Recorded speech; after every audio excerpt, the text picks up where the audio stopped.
Namasté tout le monde.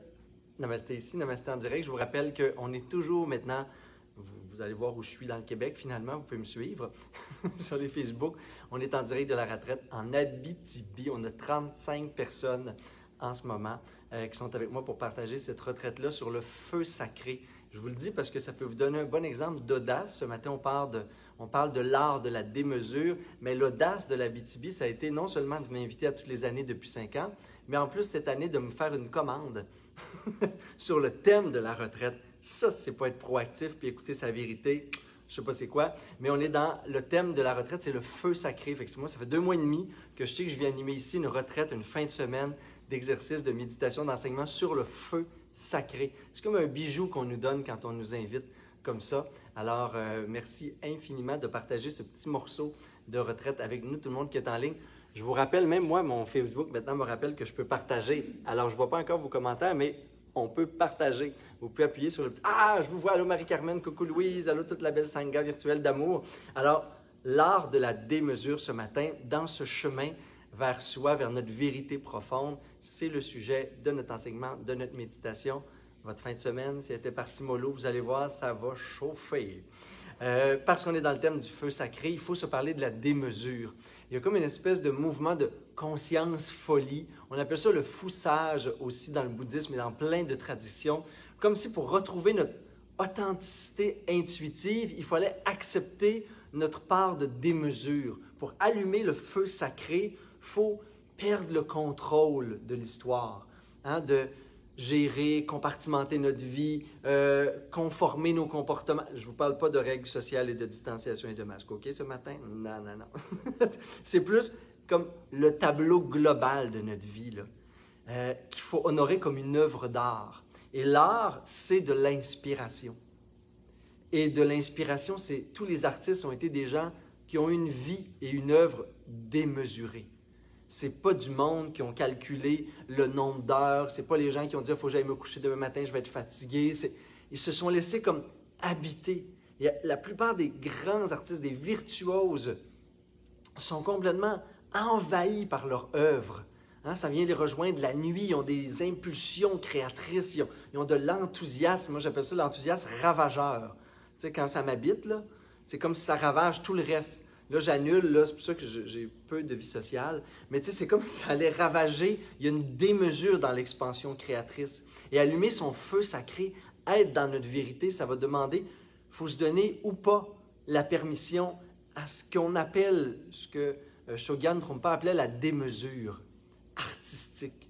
Si ma vie est un art, c'est comme si je me donnais l'accès à un feu, un enthousiasme, une inspiration que je ne peux pas tenir en cage, je ne peux pas garder dans un petit carré, je ne peux pas canaliser dans le métro, boulot, dodo. Il y a comme un mouvement intérieur qui fait « Ah, je veux créer. Hein? Je veux comme co-créer avec le monde. Ma méditation devient un dharma, devient une sagesse, puis la sagesse s'aligne avec le feu intérieur. Le feu sacré, c'est ça, c'est quand ma sagesse s'aligne avec mon feu, avec l'énergie. Et là, tout d'un coup, au lieu justement, comme on le disait tantôt, de courir dans tous les sens, de consommer plus, bouffer plus, travailler plus, me divertir plus. Mais là, tout d'un coup, il y a une profondeur dans mes actions, mon choix, ma vision. On appelle ça aussi la vue profonde. Il y a une vision claire. Pas à l'extérieur. La nécessité, c'est dans le qui suis-je à l'intérieur. Et je trouve que comme être humain, si on a peur de quelque chose, c'est fondamentalement de notre propre démesure. On accuse beaucoup l'extérieur. On a peur de l'autre, de ci, de ça, du manque de... Mais moi, je me dis, my God, quand j'invite les gens à faire de la méditation active, du power shaking, le kundalini yoga, la danse extatique, les gens n'ont pas peur de l'extérieur, ils n'ont pas peur de leur patron, ils n'ont pas peur de leur impôt, ils n'ont pas peur de manquer d'argent, ils n'ont pas peur de ne pas avoir tout ce qu'ils voulaient dans le buffet après ça. Ils ont peur de leur propre démesure, ils ont peur comme de lâcher le contrôle. Puis qu'est-ce qu'il y a quand j'arrête de mettre le dragon dans la cage, tu sais? Quand dans moi, le feu sacré, là, quand la déesse est une déesse enflammée, tu sais, on parle du féminin sacré, du masculin sacré, c'est pas une statue, là. Il n'y a rien de plus vivant, vibrant que le sacré. La démesure, c'est dans la tradition gréco-romaine, c'est l'interdiction de regarder une divinité en face, Parce que notre corps va soit se pétrifier, soit se démembrer, soit exploser de chair, parce que le contact avec le sacré, l'espace intérieur de vérité est tellement grand que le petit moi conventionnel ne peut pas survivre à l'expérience. Il faut donc mûrir une réflexion sur ma capacité de m'abandonner à ma propre démesure. Et quand je dis ça, je dis faisons attention. Parce qu'au sens spirituel, l'art de la démesure, c'est une authenticité intuitive. On en a parlé tantôt. Mais parce que c'est authentique, c'est aussi régi par le cœur. Il y a une nécessité de non-agression, de sagesse dans la démesure spirituelle, dans la folie consciente, dans le feu sacré. Ce n'est pas un feu qui détruit tout. Il détruit l'ego, il détruit nos ennemis intérieurs, il détruit notre cynisme comme société. C'est le feu, notre feu sacré, la démesure, c'est la capacité qu'ont les gens en Inde, en Afrique, dans certains pays, dans les villages tribaux au Guatemala, à un équinoxe, à un solstice, spontanément. Tu n'es pas obligé de démarrer pendant 4 heures. Là. Ils sortent là, avec du linge ou pas, avec de la peinture tribale ou pas. Ils allument des feux, on se met à danser, on fait des rythmes. Ils disent pas « Oh, ça, c'est pas ma toune. » Non! Ils sont disponibles à la démesure. Il y a comme « Non, là, c'est pas le temps. Non, non, je vais attendre. » Quand est-ce qu'on va déborder de nous-mêmes? Quand est-ce qu'on va exploser de nos propres structures, de nos carapaces, de nos armures pour vivre, s'exalter dans notre démesure? Ce ne sera jamais votre bonne toune si vous attendez la bonne toune. Il n'y en aura pas de bonne. La bonne toune, c'est le jour où je choisis que toutes les tounes, et les gens en Europe, toune, là, ça veut dire une chanson préférée. Non, mais il faut y penser. En Abitibi, ça va, on se comprend. Mais une toune, c'est pas comme une toutoune, c'est vraiment comme une chanson qu'on aime beaucoup, beaucoup. Fait que si vous attendez la vie, le refrain de la vie, l'hymne à la vie, si on attend la bonne toune, elle viendra jamais. Et vous allez rester sur le banc à attendre, puis le bal, puis le party, puis la fête va être finie. Vous allez encore être sur le banc parce que finalement, vous avez écouté quoi? Votre résistance. Hein? Vous avez écouté votre ego, votre gêne, votre timidité qui est venue de blessures, de besoin de plaire, de blablabla. Tu sais, je veux rien savoir de l'histoire qui entoure ça. Je veux rien savoir de ma propre histoire qui entoure ça. Je veux savoir si je suis capable de me lever. C'est quoi l'étincelle, avant d'allumer le feu sacré, c'est quoi l'étincelle qui me projette du siège de l'observateur, tu sais, neutre et plate. Hein? L'observateur intérieur, il est exalté, il est enflammé, il a une vue de lumière, tu sais, il a un cœur diamant, il danse comme un Shiva. Il n'est pas là de même à regarder le monde, l'existence. Non, je vous l'ai dit ce matin, il voit le miracle en tout. Il est capable d'être dans la dévotion, l'acte dévotionnel en Asie, dans plein de pays du monde. Ces 3 jours de danse, de chant, de rire, de prosternation, d'offrande, à un moment donné, là, tu t'exaltes, tu es dans ta démesure, puis les femmes, ils ne dansent plus, ils deviennent des déesses, puis les hommes deviennent des ovateurs de la déesse, du dieu, du feu. Il y a de la lumière partout, il y a des feux d'artifice partout, ça te pète dans... Il n'y a rien de normé, là, même au niveau de la sécurité. Moi, j'ai déjà mis des photos, là, des feux de Holyfest, puis des festivals, des temples où j'étais, puis le monde, il pense un festival bouddhiste, ils vont comme... On va penser en pantoute. My God!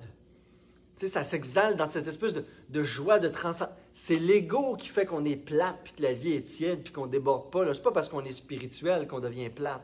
C'est parce qu'on ne l'est pas assez.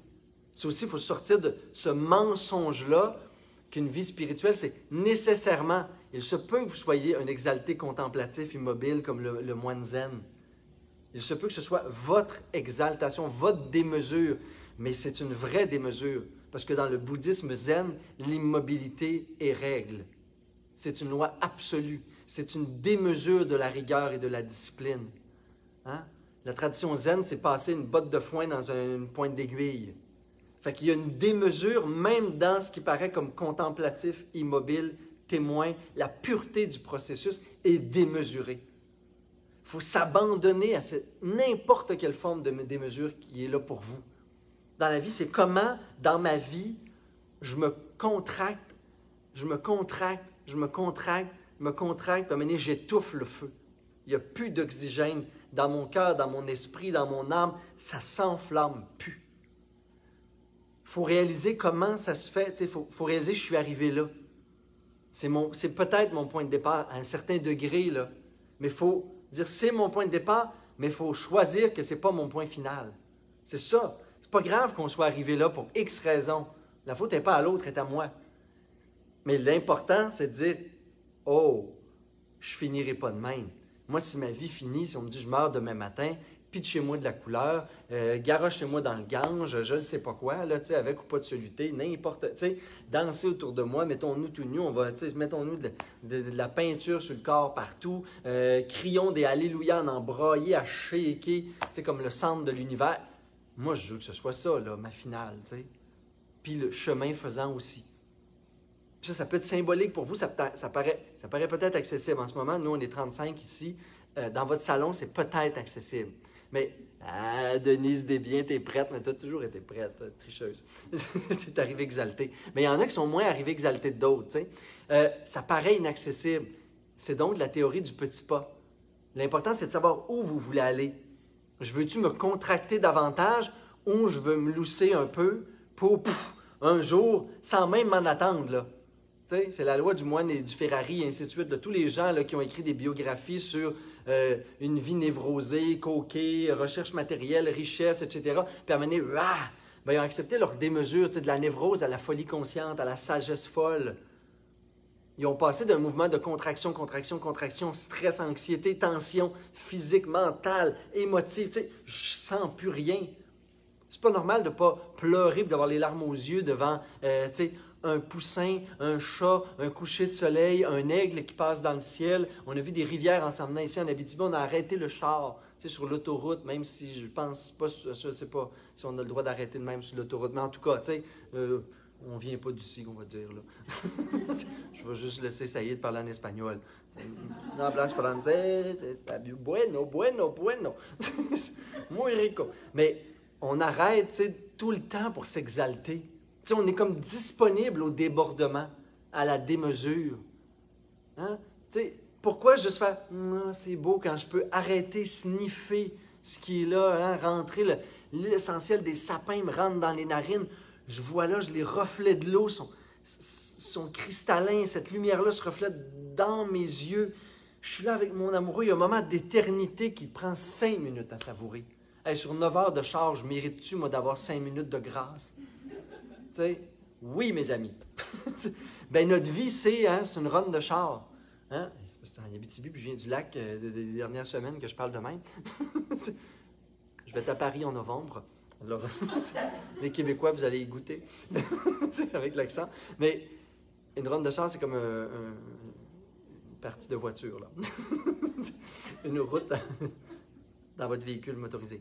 Donc, ça, c'est la vie. 9 heures de voiture à se déplacer et à avancer vers une destination, c'est vivre. L'exaltation, c'est tout ce qui est disponible en chemin. On se met des mantras, on ferme les fenêtres, ou on ouvre les fenêtres, puis on décide. On est des démesurés, là, c'est facile, je vous parle, puis j'ai des exemples à toutes les secondes de ma vie. Mais il a fallu que je me rende là. Moi, je viens d'un milieu au Lac-Saint-Jean où la démesure, ça veut dire être marginal. La marginalité, ça veut dire être rejeté. Puis être rejeté, c'est pas bon. Tu es d'une communauté, tu es un village, tu es une famille, tu es dedans. Bon, moi, j'ai créé une marginalité. Finalement, ils voulaient tellement qu'on soit dedans qu'ils ont mis la marginalité dedans. Hein? C'est un truc, ça aussi. Hein? Dans la démesure, peut entraîner l'expansion des normes sociales, l'expansion des normes de mieux-être, l'expansion des mêmes petites micro-normes que vous avez créées dans votre couple. Hein? Pensant être démesuré, pensant se marginaliser, finalement, c'est à nous socialement même de créer des opportunités de démesure pour que la norme s'agrandisse. T'sais, le carré il est trop petit, je déborde du carré, vous allez voir. Il y a une tension sociale qui va arriver, il y a une tension de groupe, il y a une tension dans vos relations humaines. Bien, la plupart du temps, ils ne vous jetteront pas dehors, ils vont juste agrandir leurs normes. À la société, si on peut être des artistes exaltés de notre vie, de notre job, de nos relations humaines, de notre relation à la Terre, bien, je souhaite que finalement nos sociétés, nos communautés, nos civilisations, les normes, nos petits carrés vont juste s'agrandir pour permettre l'expansion du moi, de la vérité, de l'enthousiasme, de la joie. Qu'on fasse plus de halte. Si c'est interdit, c'est pas normal que je puisse pas, devant la beauté divine d'un lieu, arrêter sur le bord d'une autoroute, puis faire « wow », puis puis laisser ça rentrer, puis tout d'un coup faire l'expérience du sacré, du divin, de la beauté, du miracle dans un paysage qui est digne d'un film. Ce qui n'est pas normal, c'est qu'il y a une loi qui interdise, puis là je ne vous dis pas d'arrêter en plein milieu de l'autoroute quand le monde vous suit, je dis quand même d'être intelligent. En tout cas, d'être bienveillant envers les autres. Mais vous avez le choix. Et c'est à force de petits compromis presque silencieux qu'on tue la démesure. Tu sais, c'est comme, hop, une règle, hop, une petite règle, hop, ah ben non, j'arrête pas sur le bord de l'autoroute, ah, je parle pas trop fort, ah, je mets pas de musique, ah, tu sais, le stéréo de la voiture va sauter. Qui saute, tu sais, qui saute pendant que je suis en train de hurler Alléluia, qui saute, tu sais, je m'en fous, moi.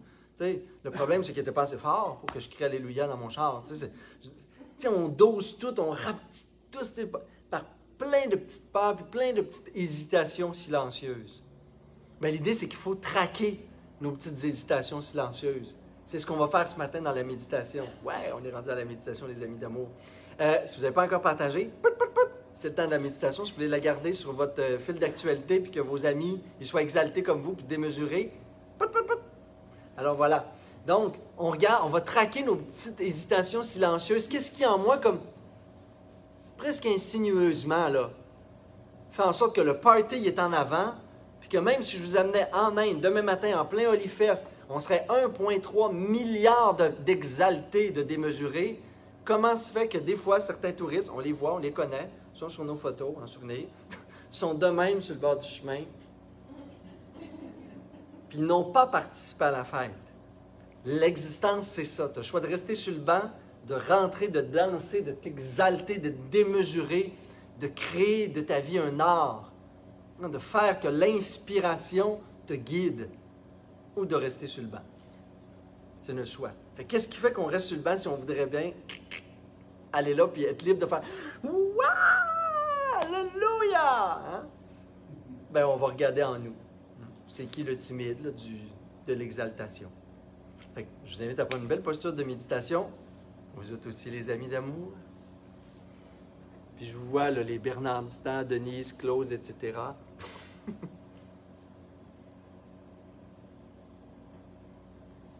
Alors, prenez juste 2 ou 3 belles grandes respirations. Vous pouvez inspirer par les narines, expirer bouche pour une petite respiration libératrice. Et dans l'introduction aux méditations, soyez exaltés. Vous allez vous connecter à un état de pleine conscience, de transcendance. Vous vous libérez des stress, des préoccupations du quotidien. Il y a une exaltation là. Si vous ne vous asseyez pas exalté puis enthousiaste dans votre méditation, c'est parce que vous ne vous rappelez plus pourquoi vous le faites.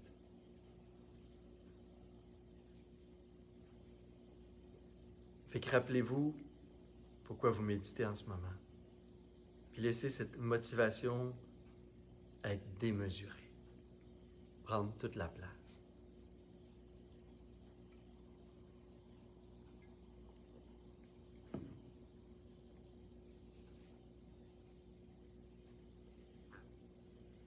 Et pensez à ces images, à ces rappels de vie exaltée, les artistes, les génies, les mystiques.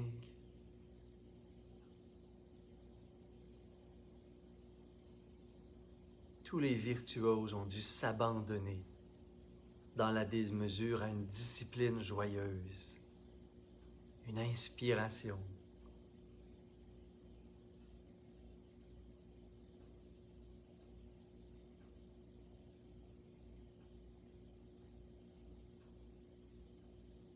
Allez chercher en vous le modèle, l'image qui vous inspire. C'est quoi pour vous la représentation, l'image de cette démesure, de cette expansion joyeuse du soi? Pas du petit moi, pas de l'ego, du soi. Est-ce qu'il y a quelqu'un un jour que vous avez vu, dont vous avez été témoin, qui était complètement libre,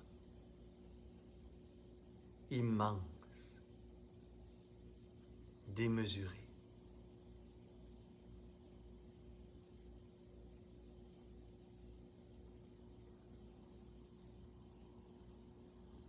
Peut-être que c'était vous à un moment de votre vie.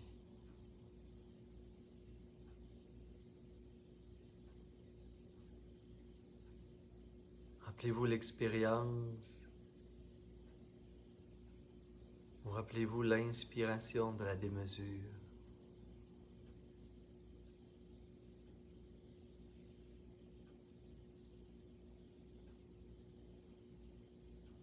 La démesure au service de l'authenticité intuitive,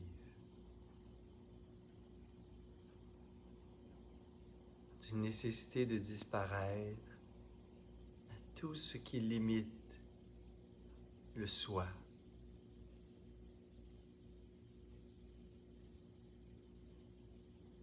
Qu'est-ce qui vous limite en ce moment, dans votre vie? Qu'est-ce qui vous fait hésiter, rester sur le banc, pendant que certains dansent avec les étoiles?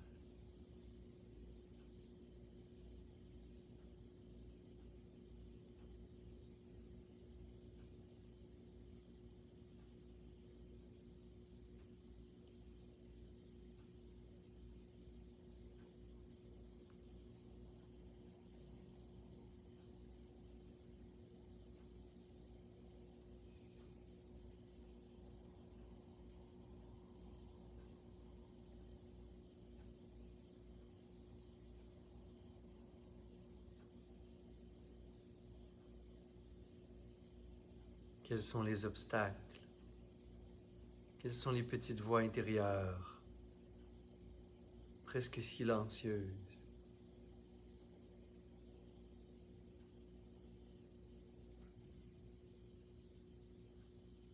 qui m'empêchent de rentrer dans la danse, de m'exalter, d'être pris d'assaut par des moments d'intuition, d'inspiration, de grâce?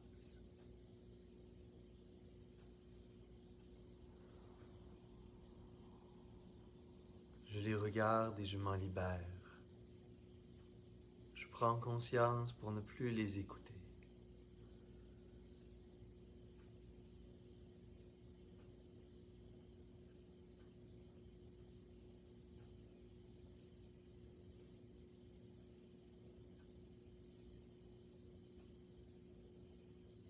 Quelles sont les règles et les mesures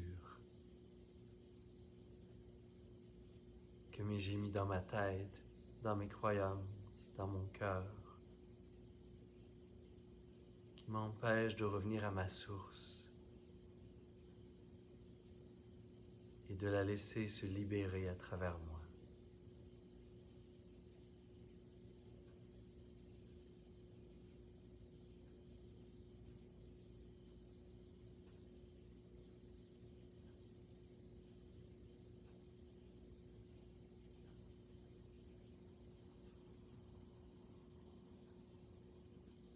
Chaque petite voix est comme un petit fil qui me retient une corde.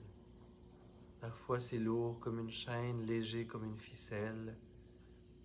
Chaque petite restriction intérieure, je m'en libère, comme si je coupais la ficelle.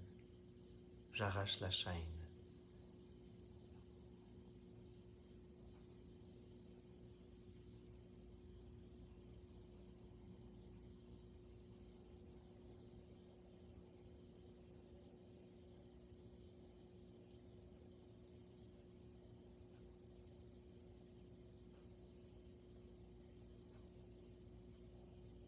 Qu'est-ce qui limite mon expérience extatique de vivre, d'aimer, de me réjouir, de respirer, de contempler, de danser, de chanter? Qu'est-ce qui est dans le chemin entre moi et la démesure, la vérité?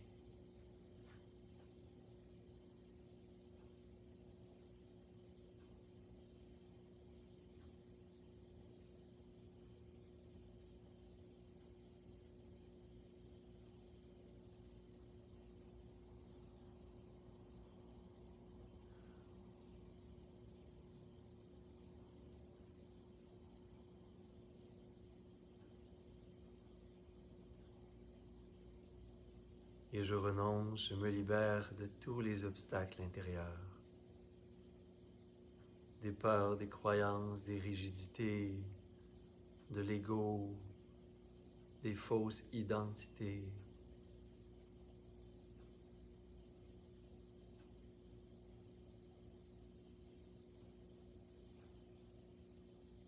Je rentre dans un espace d'authenticité inspirée.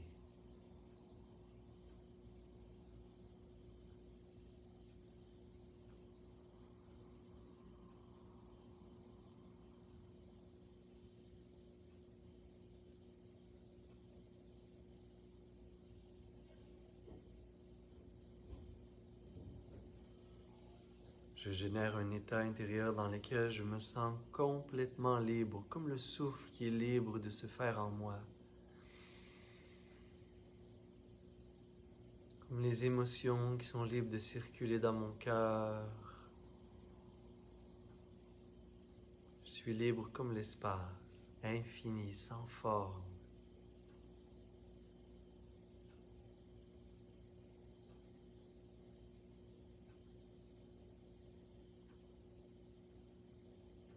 Je ne m'associe plus à l'univers du connu.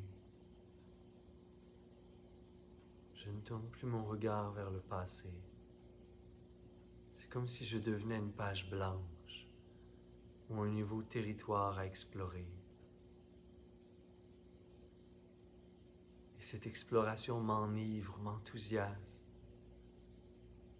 Je ne peux qu'être libre de partir, de découvrir dans tous les sens, toutes les directions.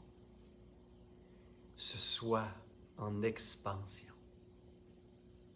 Cette petite étincelle qui veut devenir un feu, un soleil.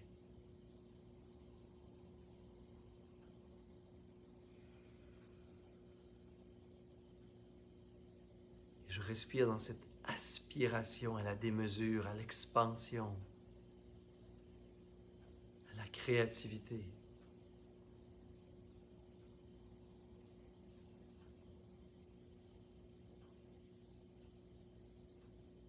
Cet enthousiasme est mon dernier objet de méditation. Je le garde dans mon cœur.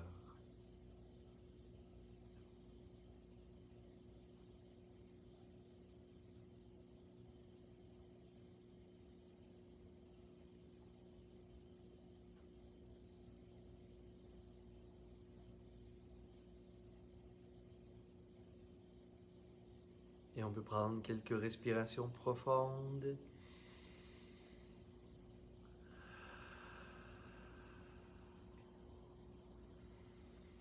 On peut amener les mains en namasté, les frotter légèrement ensemble. On a un beau sourire aux lèvres, pour se réjouir de notre pratique, peu importe comment on l'a vécu. Prendre une belle grande inspiration par les narines. Expirez, bouge. Et inspirez pour faire vibrer le son OM.